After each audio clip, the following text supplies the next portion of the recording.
guys, today is Wednesday, 3:20 p.m. and kuyugi mi ninyo mga tuog vet kay among ipa-check up among ero. This past few days nagluya siya and wala mi naanad kay every time na mauli sa balay kay taba kay na siya makadag sugat kiat kay na siya pero day mga niaging adlaw kay wala siya paki. Wala siya ka na mukhaon and luya kaayo siya magluluhay ang mata. So update lang tamo later og naa nami sa vet. So before tamo adto og vet, maglakaw sa tapadong 7-Eleven para magpabugnaw. Chares, para mag-withdraw oy bitaw perting inita ana nga time ay mura migi air fryers adalan pero laban lang para ma-hit na to atong 10,000 steps. La, OA skin na rang 7-Eleven ha, pero bitaw seryoso, laban lang for tofu. Then after na mag-withdraw kay ni sakay na dayon mig tricycle diha padong sa vet lain po. So naa na mi diri sa Dr. C Veterinary Clinic, ari na mo ipa-check up si Tofu and sakit kayo sa dughan bitaw nga imong iro sa una nga kiatog sabaan kay stanan niya makita nimo karon nga galuya. Behave kayo siya dira iyo, timbang na siya dira then gi-check iyang temperature. Jo init siya pero valid ra kay gikan biya miglakaw padong 7-Eleven. Kahapon namong nabatayan, hindi siya mukhaon. Kuha siya? Outdoor na to? Wala pa niya siya vaccine? Wala. Kumusta yung o pagkalibang? Yan libang kay basa yan tae niya gamay ram gawas. Kaya iyang mata man, dugay na yun. Magura na po ang mata. So every week na ako magka-follow up na. So next week na lahat. Then next week. And then after 2 weeks, ako na mention if wala ay problems, mga na siya. 1 week after. So after pag-check sa doktor, gi-distemper tested si Tofu and thank God kay negative ra. Possible daw unta distemper based siya symptoms and early signs na siya pero since negative man, curable ra daw. And gi-injectan sad siya pampa maka-help niya musukol sa kagaw ba then giresetahan og tambal. So okay na si Tofu, ang among pitaka na lang by 4K. Charot. So mao ni ang first day nga magsugod nag-inom og tambal si Tofu guys. Ako sa nagpainom niya diri pero sunod kay si Franz na akong uyab kay grabe. Gahi kayo siya paimnon og tambal. Tagbo kog uyon-uyon ni Tofu diri kay mura siya bata nga need pahagwaon, ulo-uluhan or usay lipaton para lang mo inom. And yes, napaakan pa ko niya diri. Nadukla noon, sacrifice para sa anak. Pero okay ra oy kay kabalo man ko gikapoy sad siya ug wa kasabot nganong sige migpugos niya painom og tambal. Basta importante kay ma-okay na siya soon pero ang trauma sa pagpainom murag kami sa ni Franz ang need tambal after. Hi guys, today is Thursday 2:20 p.m. and naami karon sa Lisano Grand Mall. Kuyugi mi ninyo mananaw og sofa. Go.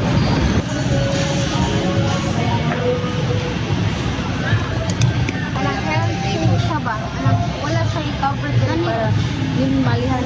O diba? Unsa ang pagpilig tarong og sofa na nga sige man nagpanuok ang salesman sa Gaisano. Grabe kay paningkamot para makakota ba like kuya, chill lang, nagtest sitting pag ni diri. Pero never mind, mga lang sa mi sa akong manghod kay makagutom man dining mamili og sofa oy. 6-7 siya. Bitaw potato corner sa akong manghod niya, Turks ako nya giparisa na lang pud na mo og lemonade. O diba mga plastic kaayo mura jud di magbugno sa balay. Then after ana kay nag quick grocery lang mi mga 3 hours siguro nya nang uli dayon mi. Soon.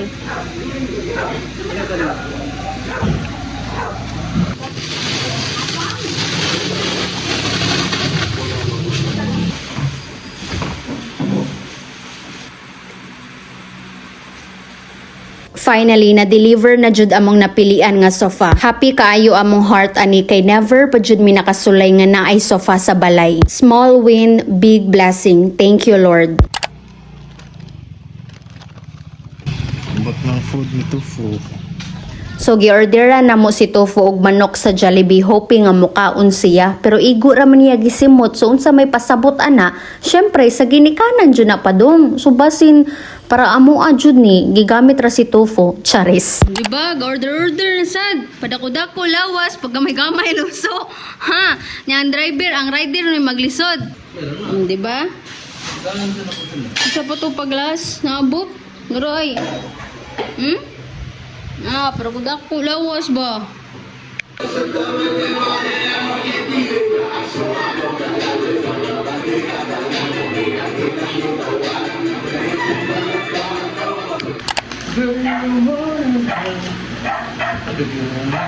Kopi ni? Kopi dia tu.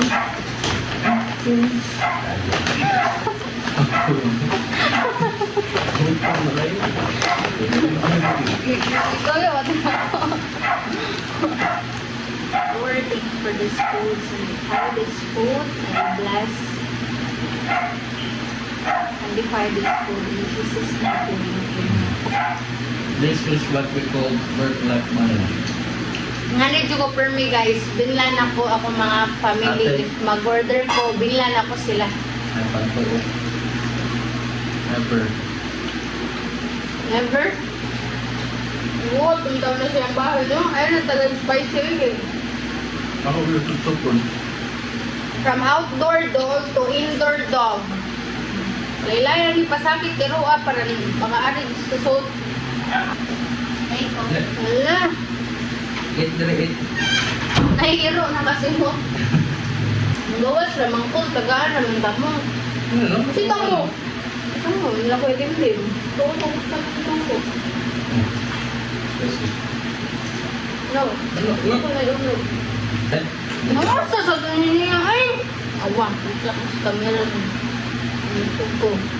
Naman, sige kag patong na ako. Delete to. Kat na doon ito nga pala. Kato.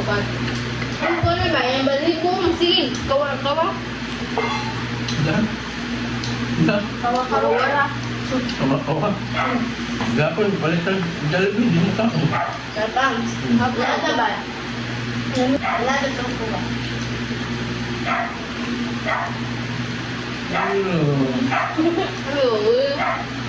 Work-life balance. So kana lang sa atong mini vlog karon. Thank you for today and follow me for more mini vlogs. Good night everyone.